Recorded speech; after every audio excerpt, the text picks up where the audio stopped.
Hi friends, welcome back to Sritha cars. ఈరోజు నేను మీ ముందుకు తీసుకొస్తానండి Tata Indigo Manza quadrajet Aura ABS అండి. చాలా నీట్గా మెయింటైన్ చేశారు ఫ్రెండ్స్.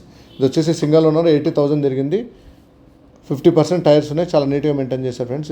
వెహికల్ అంటే శ్రీహిత కార్స్ కామినేని ఫ్లైర్ కింద జీప్ షోరూమ్ ఉంటుంది. జీప్ షోరూమ్ పక్కన సిట్రాన్ షోరూమ్ పక్కన అవైలబుల్ ఉంటుంది. Silver colour Aura ABS variant friends. ఇది చాలా నీట్గా మెయింటైన్ చేశారు. దీంతో పాటు మీరు ఇంటీరియర్ చూసుకుంటే brand new leather seats, full mat, చాలా నీట్గా మెయింటైన్ ఫ్రెండ్స్. ఇది డీజిల్ వేరియంట్. మీకు 4 పవర్ విండోస్, డ్యూయల్ కలర్ ఇంటీరియర్స్తో పాటు ఎక్సలెంట్ కండిషన్ ఉంది. ఆడియో వీడియో కంట్రోల్స్ కూడా ఉంటుంది. స్టీరింగ్ టెంట్ కూడా ఉంటుంది. మీకు music system, inbuilt music system, automatic climate control చేసి 4 పవర్ విండోస్, డ్యూయల్ కలర్ ఇంటీరియర్తో పాటు చాలా నీట్గా మెయింటైన్ చేస్తారు ఫ్రెండ్స్. ఈ వెహికల్ అంటే శ్రీహిత కార్స్ కామినేని ఫ్లైర్ కింద జీప్ షోరూమ్ ఉంటుంది ఫ్రెండ్స్. జీప్ షోరూమ్ పక్కన సిట్రాన్ షోరూమ్ ఉంటుంది. సిట్రాన్ షోరూమ్ పక్కన అవైలబుల్ ఉంది. Diesel variant, quadrajet engine, shift engine ఉంటుంది. దీంట్లో చాలా నీట్గా మెయింటైన్ చేశాడు. Diesel variant. దీనికి వచ్చేసి Srihita cars Kamineni flyover diesel ఉంది. Thank you.